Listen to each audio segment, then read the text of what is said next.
So there's quite a lot of interesting developments that have happened over the last couple weeks with the whole Ukraine story.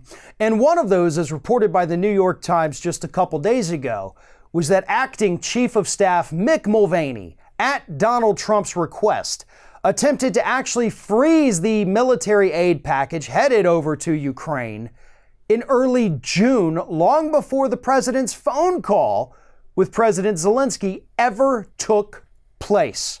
Mick Mulvaney was already working behind the scenes on Donald Trump's little pet project to freeze that military aid.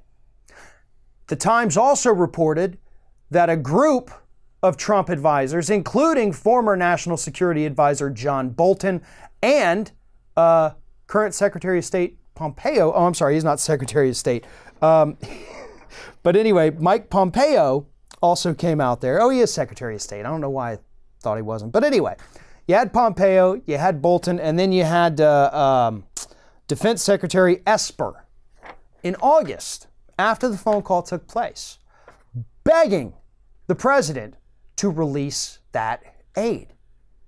They said, what you're doing is wrong. We can't do this. What you're doing could potentially be illegal, according to this Times report.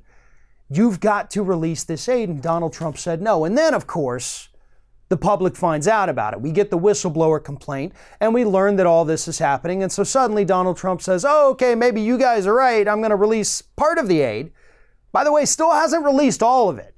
And I think that's part of the story that continues to be overlooked. Not all of the aid has even been released yet, folks. It was supposed to have been, but it's not. So here's what needs to happen. The public needs to hear from both Mick Mulvaney about what he did and John Bolton about what happened. These two men together hold the keys that could either destroy the Trump administration or let Donald Trump skate through this. And this is one of the reasons why I'm so furious that the Democrats rushed through this impeachment.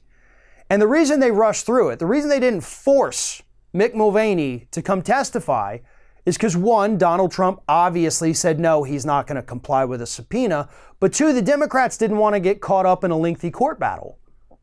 They wanted to make this go quick, right? We got an election coming up in just a few months now, folks, 11 months, but still, that's a short time in the world of politics. And they wanted it to go pretty quickly. And they screwed the pooch on it. They could have fought it in court. They could have asked for this to be expedited given the severity of this. They could have had Mick Mulvaney come and testify or go to jail. But they didn't. Same thing with Bolton. The only chance we have left is if these two men are called as witnesses in the Senate impeachment trial, which likely isn't going to happen. McConnell's made it clear that he does not want to call witnesses, and therefore Pelosi has not yet released the articles over to the Senate, so they can't even start a trial yet.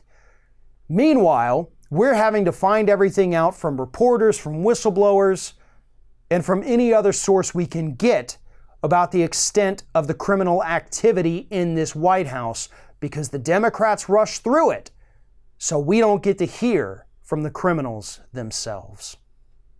Thanks for watching, everybody, and don't forget, if you like what you see here, like, comment, share, and subscribe to our channel. And now you can also become a member of Ring of Fire and get exclusive early access to certain Ring of Fire videos all throughout the week. Just click on the little join button right below the video.